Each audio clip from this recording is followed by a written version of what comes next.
It's been a success ever since its introduction. On this edition of Test Drive, the latest Toyota Yaris, a car that teaches a very valuable lesson. Way back when the Earth was cooling, Stephen Beattie, Toyota's VP, gave me some of the credit for bringing Echo to Canada. Generations later, we now have the latest Yaris. With the pronounced X on its face, it is a far better looking entry ride than ever before. It actually garnered some road presence during my time behind the wheel. Now that was not something that could have been said of either the Echo or the Yaris in years previous. The cabin of this Yaris is very nicely conceived. Decent materials, comfortable seats, and this 6-inch screen, I love it because it gives you fast and easy access to the audio and phone functions. Now if you go with the high end, when you push the app menu, it gives you access to a nav system, which is a rarity at this end of the marketplace. Then you get to the good and the bad. The bad is the fact that this thing comes with an eco light. Drove me crazy. The good news, you can turn it off.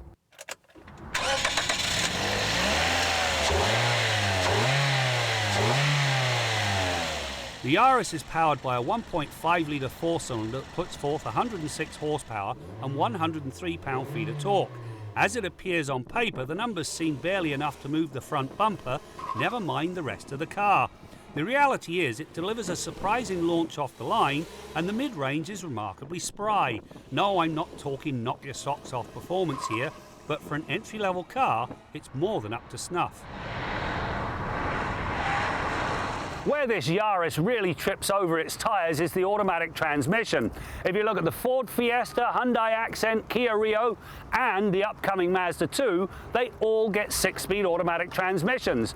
This car, well, it has to make do with a 4-speed automatic, which makes the engine work harder than necessary, especially on the highway.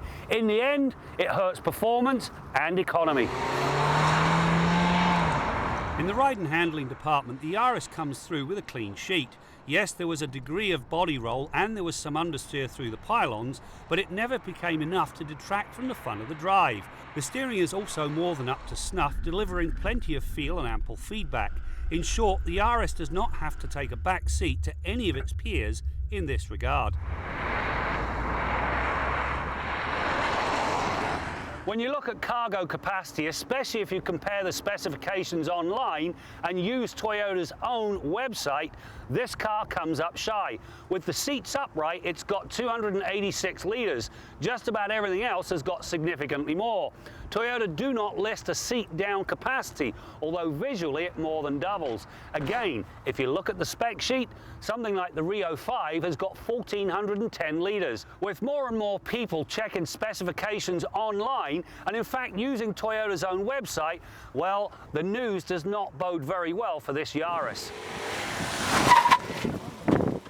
As for the rest of it, the Yaris delivers confident stopping power and all the technology one expects in an entry-level car, and in spite of my comments about the transmission, it delivered a decent average fuel economy of 7.6 litres per 100k. It also has enough performance to live in the real world. For the record, the Yaris runs to 100k in 9.8 seconds, and it accomplishes the more important 80 to 120 passing move in 7.9 seconds. If you compare this car online with all of its competitors, well, it looks like the Yaris is a non-starter. The bottom line, you've got to get out and road test the car to get an accurate picture.